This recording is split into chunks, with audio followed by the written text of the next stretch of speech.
कुछ नहीं, होता, ऐसा कभी नहीं होता कि कुछ नहीं होता। हाँ, ऐसा कभी भी नहीं होता कुछ नहीं होता। प्रलय हुआ तो अव्यक्त हो गया, अव्यक्त हो गया ऐसा बताया गया शास्त्र में। ये नहीं बताया गया है कि अब वो है ही नहीं या वहाँ कुछ हो ही नहीं रहा है, ऐसा नहीं है। अव्यक्त का मतलब होता है कि जो एक्सप्रेस्ड नहीं है, तो इन एक्सप्रेस स्टेट में है, तो वह आपके लिए अव्यक्त है ना, लेकिन वो महाकाल के लिए अव्यक्त नहीं है। बात समझ रहे हैं?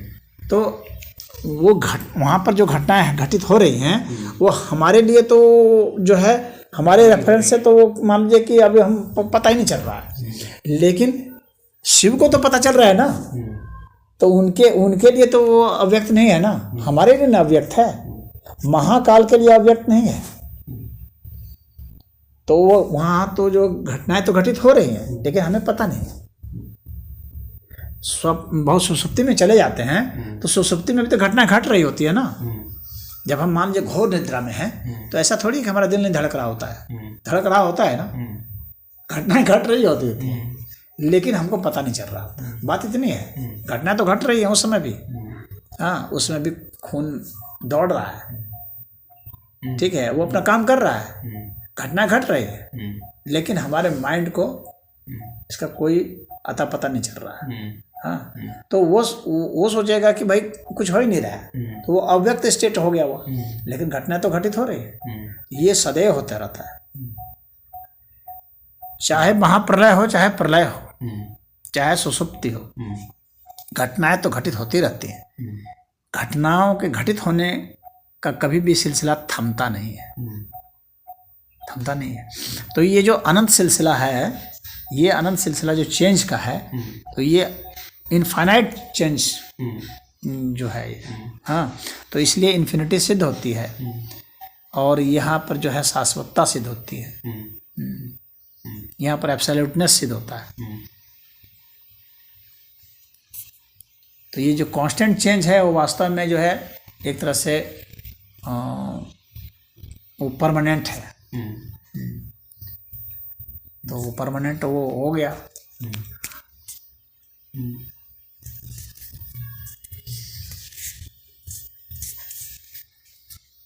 वैसे इतना ये सब क्यों, इसके पीछे रीजनिंग क्या है? दुनिया बनी, बिगड़ी, प्रलय हुआ, फिर बनी, फिर ये हुआ, ऐसा होता है। इसके कारण ही क्यों है, क्यों के कारण ये नहीं होता है। उद्देश्य क्या है? ये तो मैं बताया कि ये रीजन के कारण, रीजन के लिए नहीं हो रहा है, ये हो रहा है इसके कारण ही आप में रीजनिंग है। वो तो है, रीजनिंग मतलब कार्य और कारण ना। तो कार्य और कारण कब तक होता है? जब तक रिलेटिविटी होती है। जब एब्सोल्यूट हो जाता है तो ये कारण नहीं होता है, कार्य नहीं होते। ये कार्य और कारण से ऊपर उठ जाना है, यानी उद्देश्य से ऊपर उठ जाना, उद्देश्यातीत है। ये अस्तित्व उद्देश्यातीत है। कारण का मतलब हो गया कि ये अभी जो कार्य है उसके पीछे का रीजन, कॉज और इफेक्ट, यही ना।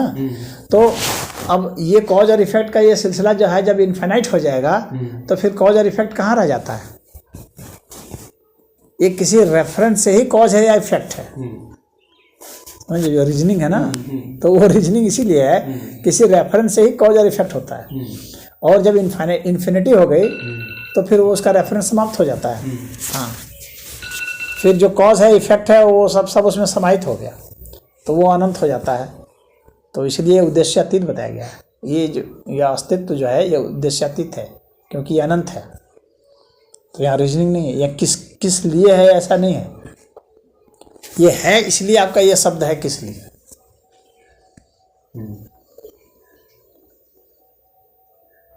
बात समझ में आ रही है? हाँ।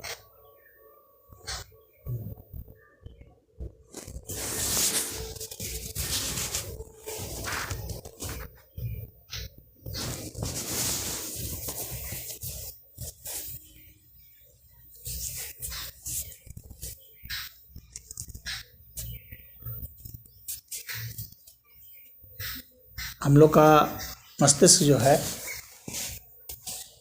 ये पता लगाने की कोशिश करता है कि ऐसा क्यों है, ऐसा क्यों है, ऐसा क्यों है। लेकिन इसका जो क्वेश्चन है, क्वेश्चन सदैव जो है वो सापेक्षिक ही होता है, निरपेक्ष क्वेश्चन होता ही नहीं। निरपेक्षता में क्वेश्चन नहीं रह जाता है, क्वेश्चन सदैव रिलेटिव में होता है। तो इसलिए ये प्रश्न जो है गिर जाता है।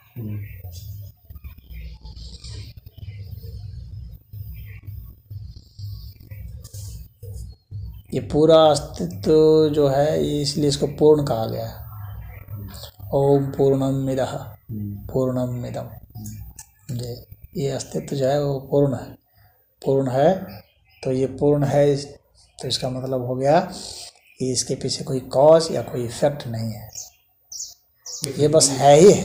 एक लेडी है अमेरिकन, डेथ हो गई उसकी, तो शी वॉज रियलाइज, मतलब जैसे सिद्ध बन के, तो उसने ये बोला कि जो दुनिया बनी है इसका उद्देश्य मेरे को क्लियर हुआ है कि जो ब्रह्म है wants to experience himself out of itself है। कि जैसे प्रेम है या वो है, तो ब्रह्म अपने आप को एक्सपीरियंस करना चाहता है इन सब चीज़ों से, तो ये सब बना के through all the entities it experiences itself. बाबा जैसे कहते हैं कि I made all this so that I can love myself out of myself. देखिए यहाँ पर तो है ना, उपनिषद में कहा गया है एतत् उत्तमम सत्यम यत्र किंचित न जायते। यहाँ पर वास्तव में सबसे श्रेष्ठ सत्य तो यही है कि यहाँ कुछ भी उत्पन्न नहीं होता है। तो ये बनाया नहीं गया है, ना ये बना है, ये बस है। बनाना का मतलब हो गया कि बनाने वाला अलग है, बनने वाला अलग है। तो जो बनाने वाला है फिर वो अंत कर जाएगा जहाँ बनने वाला है उससे। बात समझ रहे हैं? तो इसका मतलब हो गया कि उसकी सीमा हो जाएगी, तो ब्रह्म की सीमा हो जाएगी। तो ब्रह्म अनंत कहाँ रहा फिर? हाँ, बिल्कुल बिल्कुल। अगर हम कहेंगे कोई बनाने वाला है तो ईश्वर है बनाने वाला है, और ये दुनिया है बनने वाली है। तो ये जो है बनने और बनने वाला जो ये फिलॉसफी है ना, ये इस्लाम की और ईसाइयत इन सब की फिलॉसफी है, ये वेदांत की फिलॉसफी नहीं है। हाँ, ये बनाने वाला जहाँ, अगर हम बनाने वाला जो मानते हैं अभी कि एक क्रिएटर है तो और एक क्रिएशन है, तो क्रिएटर जो होता है वो ख़त्म हो जाएगा जहाँ से क्रिएशन शुरू होगा। अदरवाइज हम कैसे कहेंगे कि वो क्रिएशन है? और अगर कहेंगे कि नहीं उसी ने स्वयं को ही मैनिफेस्ट किया हुआ है, अगर ऐसा कहेंगे कि वो तो फिर सिर्फ वहाँ शब्द का फेर है, एक मैनिफेस्टेड है और एक मैनिफेस्टर है। समझ रहे हैं? वहाँ सिर्फ शब्द का ही फेर हो जा रहा है। तो इसीलिए वो मैनिफेस्टेशन नहीं, बस ये है बस, और ये इन्फिनिटी है। हाँ, तो वह जो है ना कि उसमें से वो निकलता है, निकलने के बाद भी जो बचा रह जाता है। हाँ, उसी मंत्र में, पूर्ण वाले मंत्र में, ओम पूर्णमिदः पूर्णमिदं पूर्णात् पूर्णमुदच्यते पूर्णस्य पूर्णमादाय पूर्णमेव अवशिष्यते। जो बचा रह जाता है वो भी पूर्ण ही है। हाँ, तो वह इस इन्फिनिटी को कहने का ही एक मंत्र है। समझ रहे हैं? वो कहने का मंत्र है कि हम इन्फिनिटी को कैसे समझाएंगे। तो हम यही देख रहे हैं कि यहाँ जो कुछ भी आप देखते हैं कि कुछ निकल रहा है, कुछ बन रहा है, ऐसा जो आपको लगता है कि बन रहा है, बन नहीं रहा है, लेकिन आपको ऐसा लग रहा है, प्रिटेंड हो रहा है, हाँ, कि something is coming out from something. हाँ, ऐसा आपको लग रहा है, but the reality is nothing is coming out from something. बस ऐसा कुछ भी नहीं है, निकल रहा है कुछ। हाँ, आपको बस लग रहा है, बस इतनी सी बात है।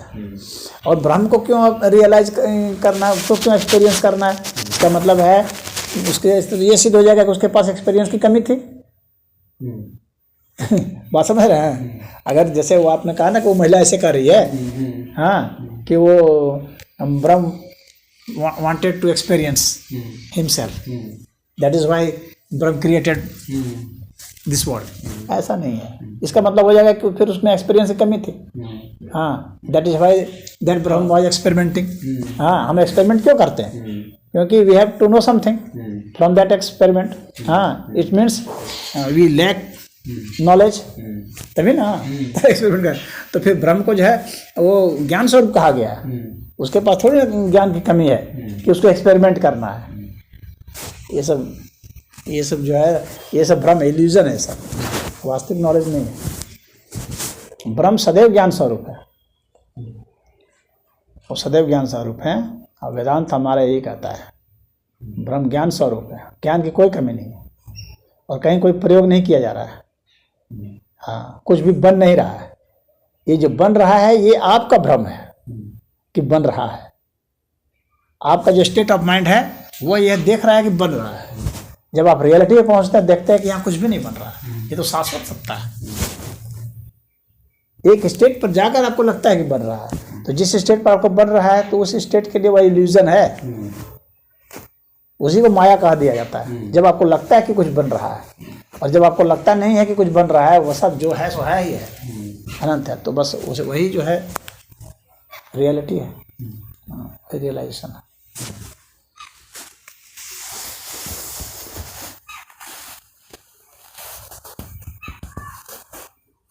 एक व्यक्ति क्या कर सकता है? बैठ के बस इंतजार कर सकता है। इंतजार को आप खराब मानते हैं? शंकराचार्य जी कहते थे कि उनसे पूछा कि किसको ज्ञान होता है तो कैसा होना चाहिए, तो उन्होंने कहा कि अगर कोई समुद्र के किनारे बैठ जाए और एक एक रेत निकाल निकाल करके समुद्र में डाले कि मैं इसको भर दूंगा, हाँ, तो उस तरह का जो महान धैर्य है वो वैसे को ही होता है अनुभूति। जो इंतज़ार है ना, ये साधारण चीज़ नहीं है। इंतज़ार जो है बहुत बड़ी साधना है। वो सबरी इंतज़ार ही ना कर रहे थे, तो वो इंतज़ार जब हम करते हैं किसी चीज़ का, तो वो इंतज़ार से जो ऊर्जा वो निकलती है ना, तो वो स्वयं ही आकर्षित कर देती है। बहुत ज़बरदस्त आकर्षण होता है इंतज़ार में। ये इंतजार कंडीशनल है, ये इंतजार कंडीशनल है। इंतजार with a condition of total conviction. हाँ, तो वो conviction absolute, totally absolute conviction. हाँ, तो एब्सोल्यूट कन्विक्शन जब हो जाएगा, इंतज़ार हम कर ही रहे हैं, चलो भाई भगवान भी करेंगे ना जब करना होगा। हाँ, हमको इंतज़ार में क्या प्रॉब्लम है? क्यों हम उखमज करें? हम इंतज़ार ही कर लें। अगर तो जब इंतज़ार आदमी ध्यान में बैठा है तो क्या है, वो एक तरह से वेट ही कर रहा है। और क्या कर रहा है?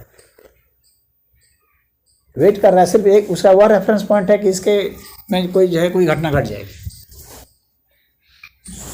तो उस तरह से वह भी एक साधना ही है इंतज़ार करना। कोई बुराई नहीं है, कुछ गलती नहीं है। और कुछ कर रहा है कोई डूइंग फैक्टर में है, यानी अपने शरीर को या अपने माइंड को उस मोड में ले जा रहा है कि कुछ ना कुछ हमको करना है। हाँ, तो वो चलाने वाले मोड में है। तो जब चलाने वाले मोड में, तो हम प्रकृति वाले मोड में है, रजगुण में। प्रकृति का जो रजगुण है ना, वो कुछ ना कुछ करवाना चाहता है। वो सोचता है कुछ करने से ही कुछ होगा, लेकिन यहाँ तो कुछ नहीं करना है ना। मुख्य चीज़ तो ये है, इसमें तो कुछ करना नहीं है। बुद्ध का बहुत एक अच्छा था, मैं पढ़ रहा था दृष्टांत, क्योंकि वो कहते थे कि बस ध्यान समाधि क्या है, तो समझाते थे कि बस जैसे कि वेट करो कि जो है वो सेटल हो जाए। जो हमारे यहाँ जो पानी है, उस जो गंदा हो गया है, उसको वेट करो कि जैसे वो कब सेटल हो जाता है। जब सेटल हो जाएगा तो ऊपर में एकदम साफ पानी हो जाएगा। अब कितना समय में होगा वो बात अलग है। तो उसी तरह से धैर्य रखना है, तो हम लोग के दिमाग में जो काम के संस्कार हैं वो भी सेटल हो जाएंगे। और क्योंकि जब नहीं करते हैं ना कुछ, तो हम जो है अपने सेंटर पर आते हैं, और जब करते हैं ना तो हम अपना पेरीफेरी में जाते हैं, बाहर में जाते हैं। और जब नहीं करते तो अपने केंद्र बिंदु पर लौटते हैं। तो केंद्र बिंदु पर ही लौटना है, सूक्ष्मता में लौटना है। तो तम गुण से रजगुण, रजगुण से सतगुण। कुछ नहीं करना, इंतजार करना, वो आलस्य वाला नहीं है। आलस्य वाला तो एक अलग हो गया। आलस्य वाला हो गया कि उसमें एनर्जी ही नहीं है कुछ करने की। एक तो वो हो गया जो आलसी जिसको कहा जाता है, कि कुछ एनर्जी ही नहीं है करने की, और ना ही उसी कोई दिशा है, हाँ, ना कुछ उसमें इच्छा है, और ना कोई एनर्जी है करने की। तो वो ऐसे लोन जैसा लेटा हुआ है। तो आलसी एक अलग चीज़ हो गया। और इस तरह से उसमें एनर्जी भी है, हाँ, और परमात्मा के विषय में, अध्यात्म के विषय में, ज्ञान के विषय में, यहाँ के सिद्धांत के विषय में, विज्ञान के विषय में उसमें जानने की भी इच्छा है तो वो वेट करता है। जितना साइलेंटली वेट करता है, वेट करने में तो वॉच कर रहा है एक तरह से वो, हाँ, तो उतना ही बढ़िया उसका ऑब्जर्वेशन होता है। जब हम स्थिर होंगे तभी हमारा ऑब्जर्वेशन सही होगा, कीन ऑब्जर्वेशन होगा। जितना शांत स्थिर बैठे रहेंगे, इंतजार करते रहेंगे, तो इंतजार करेंगे तो हमारा क्या क्या हमारे दिमाग में चल रहा है, कैसी हलचलें हैं, हमारी भावनाएं कैसी है, हमारी सांस कैसे चल रही है, हमारे विचार कैसे आ रहे हैं, सब अपने आप ही पता चलेगा। जितनी बड़ी बड़ी डिस्कवरी हुई है सब जो है वो वेट से ही हुई है, छटपटाने से कुछ नहीं हुआ है। छटपटाने से अपने आप को जब बस डिसबैलेंस करते हैं हम लोग, और कुछ नहीं करेंगे, अपना बैलेंस बिगाड़ेंगे।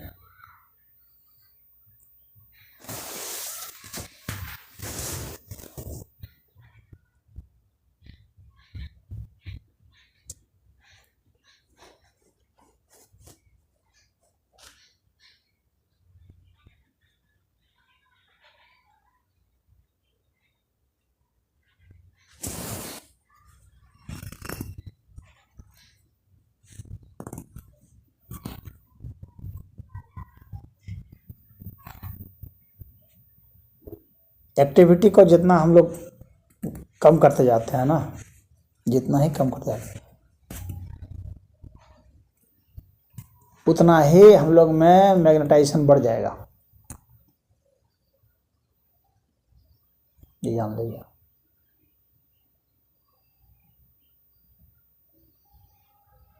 गति जितनी हमारी घटती चली जाएगी, जितनी जल्दी गति हमारी घटती चली जाएगी, उतना ही जो है हमारी उपलब्धता ज़्यादा होती जाएगी अपने अंदर की ओर।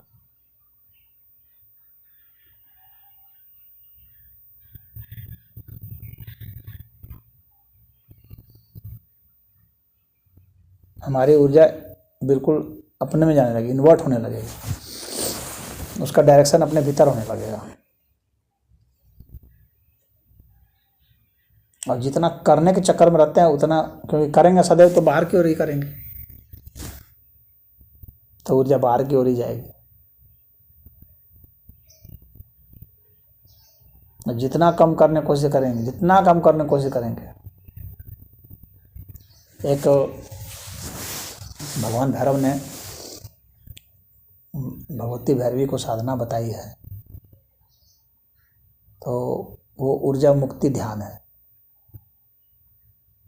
आप ऐसी पोजीशन पर बैठिए इसमें कम से कम ऊर्जा लगे, ऐसी पोजीशन पर लेट जाइए, बैठ जाइए, जैसे भी हो, जहाँ भी आपको लगता हो कि ऊर्जा लग रही है बस आप उस पोजीशन को बदलिए।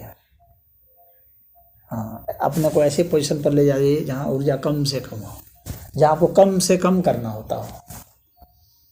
सो जाएगा। हाँ, तो सो जाए। लेकिन मान लीजिए कि आप सोए रहे, कब तक सोए रहेंगे?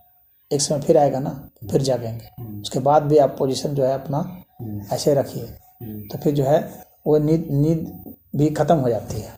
हाँ, आप सोते रहेंगे फिर भी आप पोजीशन वैसे ही बनाए रखेंगे कम से कम, तो फिर उसके बाद जो है तुरीय अवस्था ही आती है।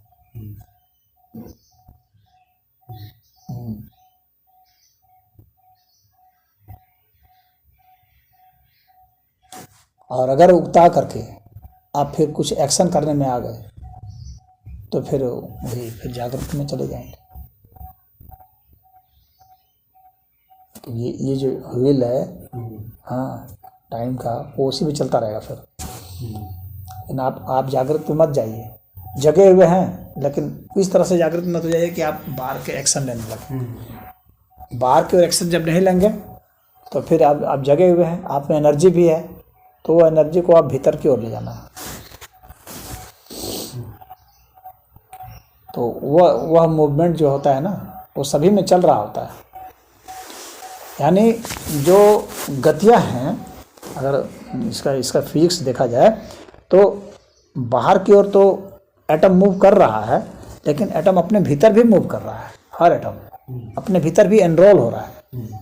उसका डायरेक्शन बहुत अजीब तरह से होगा कि मतलब ऐसे ऐसे गति तो ऐसे ऐसे चल ही रहा है, लेकिन अपने भीतर भी वो एनरोल कर रहा है, वो गति भी हर वस्तु की गति होती है अपने अंदर। तो वह जो अपने भीतर जो गति होती है ना, वही अध्यात्म की गति है। और वो जो बाहर की गति होती है वही फिजिकल गति है, फिजिकल है, जो दिखती है बाहर। तो भीतर जो एनरोलिंग है ना, उस पर ही फोकस करना है। और वो तभी होगा जब आप बाहर की ओर जो है एफर्ट नहीं लगा रहे होते हैं। बाहर की ओर जब एफर्ट लगाएंगे, आप एनर्जी का डायरेक्शन बाहर की ओर हो गया, तो फिर जो है सारा फिर जो है जो एनरोल्ड है वो जो है ओवरऑल होना शुरू हो जाएगा। ये हो जाता है।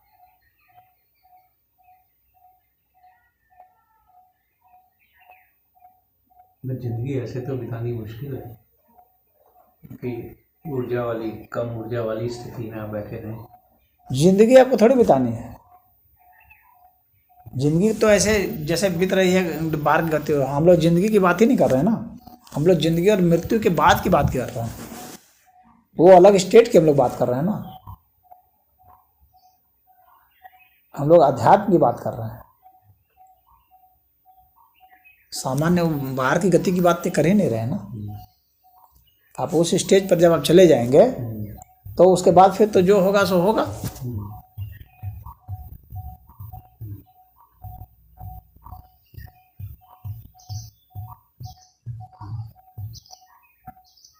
और ऐसे मान लीजिए कि ऐसे ही जीवन अगर जीने की इच्छा है तो फिर आदमी ऐसे जिए, उसमें मना कौन है? जो ऐसे जी रहे हैं बाहर की गति करके, जो कहते नहीं हमको जीना है, तो भाई मना कहाँ है? जी ही रहे हैं, जीते रहे, पता नहीं कितने कितने समय से जी रहे हैं। ये तो उन लोग के लिए है ना जो कि बाहर का जीने जीते जीते उकता गए हैं। अध्यात्म उन लोग के लिए है ना, इसीलिए ना जिसको वैराग हो जाता है उसी के लिए अध्यात्म है। जिसको लाइफ में ही जाना है तो फिर जाओ, फिर तुम्हारे लिए है ही नहीं, तुम अपना लाइफ में जाओ। बाहर की गति करना है बाहर में जाओ, तुम्हारे लिए है ही नहीं। ये तो उसके लिए है जो कि बाहर अब नहीं जाना चाह रहा है, बोला नहीं अब हम अपने भीतर जाएंगे उसके लिए है। तो जो ये सोच रहा है अपने भीतर जाना तो वो बाहर की चिंता थोड़ी करेगा। प्रोसेस में होते हैं ना ये जो ट्रांजिशन है, हाँ, यानी कि बाहर की गति एब्रप्ट ट्रांजिशन, एब्रप्ट चेंज तो है नहीं, एक ट्रांजिशन है। जो जीव इस ट्रांजिशन में है वो क्या करे, उसको उसकी बात है कि उसको क्या करना चाहिए। वह तो जो उधर से अभी पूर्ण रूप से इधर नहीं आया, पूर्ण रूप से आ जाएगा तब तो प्रश्नबद्ध हो जाएंगे। नहीं तो ऐसा है ना कि अभी तक जिसको वैराग नहीं हुआ है, हाँ, जिसको उस पर इंटरेस्ट है, तो थोड़ा बहुत इंटरेस्ट उधर है, थोड़ा बहुत उधर भी जाता है, फिर थोड़ा बहुत इंटरेस्ट है, थोड़ा बहुत इसमें आता है। समझ गए? जैसे कि थोड़ा बहुत कमरे में आए, फिर कमरे के बाहर गए, ऐसे होता रहता है। अब उसको जिधर ज़्यादा इंटरेस्ट है, अगर बाहर जाने में इंटरेस्ट है तो बाहर जाएगा, अंदर आने में इंटरेस्ट है तो अंदर आएगा। तो आपका अपना इंटरेस्ट, अगर बाहर में अगर रुचि बनी हुई है तो आदमी रुचि होगी तो जाएंगे ही, निश्चित है।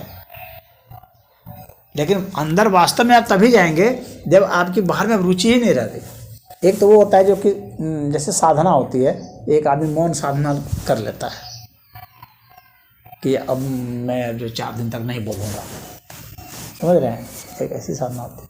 और एक होता है कि व्यक्ति को बोलने का ही मन नहीं है तो इसलिए चुप है। तो दोनों में अंतर है ना।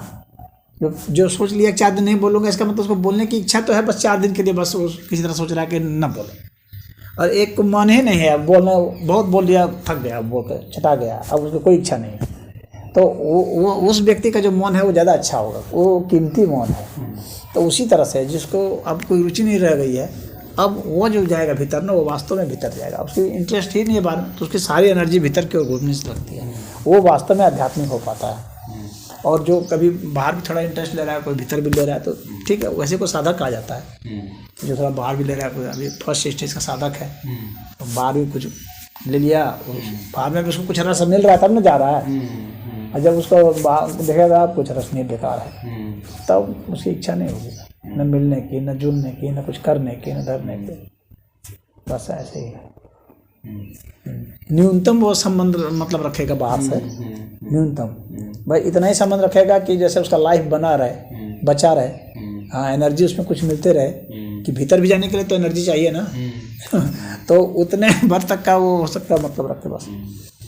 बाहर तो उसको सिर्फ भोजन से मतलब रहता है, और एक गांव ग्राम में कहते हैं ना, साधु भाई जो खाए और हगे और कुछ मतलब रखे, उसको ज़्यादा मतलब न रहे। तो जो ज़्यादा मतलब रखेगा तो फिर तो हाँ, उसका इंटरेस्ट बाहर में है।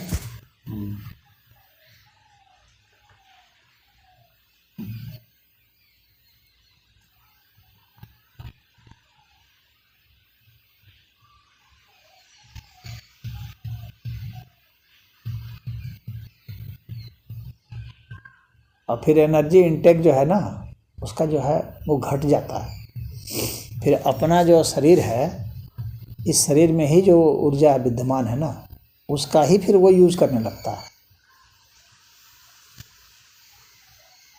उसका ही। जब बहुत और भी इसकी रुचि बहुत गहरी हो जाती है अंदर में, क्योंकि जब देखिए